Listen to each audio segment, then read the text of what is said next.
সাবেক প্রধানমন্ত্রী ও বিএনপির চেয়ারপারসন খালেদা জিয়ার মৃত্যুতে সারা দেশে নেমে এসেছে শোকের ছায়া।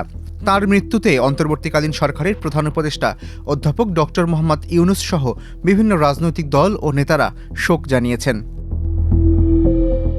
প্রধান উপদেষ্টা অধ্যাপক মোহাম্মদ ইউনূস এক শোক বার্তায় বলেন, বেগম খালেদা জিয়ার ইন্তেকালে জাতি তার এক মহান অভিভাবককে হারালো। তার মৃত্যুতে আমি গভীরভাবে শোকাহত ও মর্মাহত।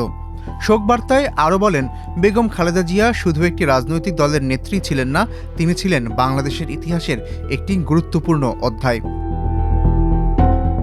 খালেদা জিয়ার মৃত্যুতে শোক জানিয়ে ফেসবুকে পোস্ট দিয়েছেন জাতীয় নাগরিক পার্টি এনসিপির আহ্বায়ক নাহিদ ইসলাম।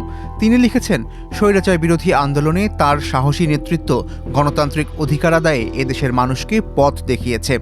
৯০-এর গণ অভ্যুত্থান পরবর্তী সময়ে বাংলাদেশের সংসদীয় শাসন ব্যবস্থা প্রতিষ্ঠা এবং গণতান্ত্রিক পরিবেশ পুনরুদ্ধারে রেখেছে অসামান্য ভূমিকা।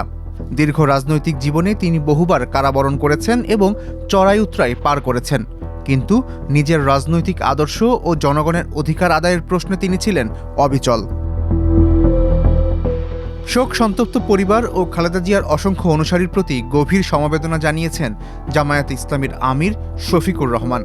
নিজের ভেরিফাইড ফেসবুক পেজে তিনি লিখেছেন, মহান আল্লাহ রাব্বুল আলামিন বাংলাদেশের সাবেক প্রধানমন্ত্রী ও বিএনপি চেয়ারপারসন বেগম খালেদা জিয়ার উপরে রহম করুন, ক্ষমা করুন এবং তার প্রিয় জান্নাতের মেহমান হিসাবে কবুল করুন।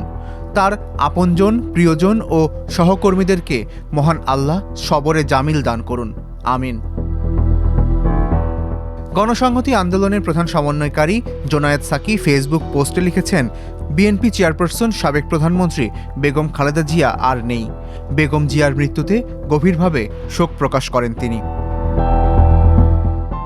অন্তর্বর্তী সরকারের তথ্য উপদেষ্টার পদ থেকে পদত্যাগ করা মাহফুজ আলম তার ফেসবুক পেজে লিখেছেন, ইন্না লিল্লাহি ওয়া ইন্না ইলাইহি রাজিউন।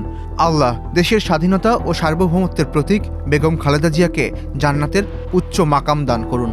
এছাড়া বিভিন্ন রাজনৈতিক দল ও দলের নেতারা বেগম খালেদা জিয়ার মৃত্যুতে গভীর শোক জানিয়েছেন।